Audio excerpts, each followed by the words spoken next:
UPI payments పెరగడంతో జేబులో డబ్బులు తీసుకెళ్లే వారి సంఖ్య చాలా వరకు తగ్గుతుంది. రోడ్డు పక్క కొబ్బరి బొండాలు మొదలు పెద్ద పెద్ద మాల్స్ వరకు ఎక్కడా ఎలాంటి కొనుగోలు చేసినా అన్ని యూపీఐ పేమెంట్సే. అయితే ప్రతి చోట మరీ ముఖ్యంగా ప్రయాణాల్లో కొన్ని సందర్భాల్లో సిగ్నల్ సరిగా రాదు. దాంతో యూపీఐ పేమెంట్స్ కష్టమవుతుంది. ట్రైన్లో కొందరు చిరు వ్యాపారుల దగ్గర యూపీఐ పేమెంట్ సౌకర్యం అందుబాటులో ఉండదు. మరి అప్పుడు పరిస్థితి ఏంటి? రైలు ప్రయాణంలో సడన్ గా డబ్బులు అవసరం పడితే ఎలా అంటే ఇదిగో సమాధానం.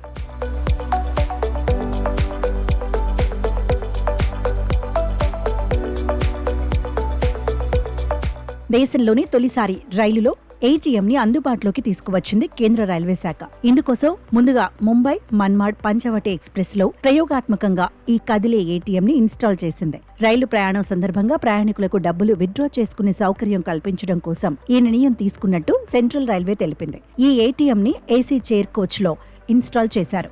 బ్యాంక్ ఆఫ్ మహారాష్ట్రతో కలిసి ఈ ఏటీఎంని ఏర్పాటు చేశారు. త్వరలోనే ప్రయాణికులు ఈ ఏటీఎం సేవలను వినియోగించుకోవచ్చు అని సెంట్రల్ రైల్వే తెలిపింది.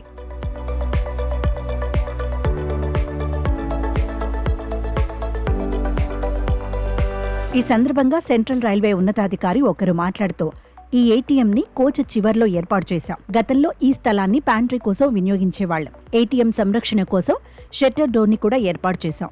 ఈ కోచ్లో ఏటీఎంని ఏర్పాటు చేయడం కోసం అవసరమైన మార్పులు చేర్పులను మన్మాడ్ రైల్వే వర్క్ షాప్ లో చేశాం.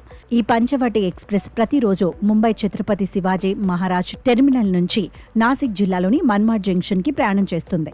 ఒకవైపు ప్రయాణం పూర్తి కావడానికి సుమారు 4 గంటల 35 నిమిషాల సమయం పడుతుంది. ఈ కదిలే ఏటీఎం ప్రయోగం విజయవంతమైతే త్వరలోనే మరిన్ని రైళ్లలో దీన్ని ఏర్పాటు చేయనున్నట్లు రైల్వే అధికారులు వెల్లడించారు.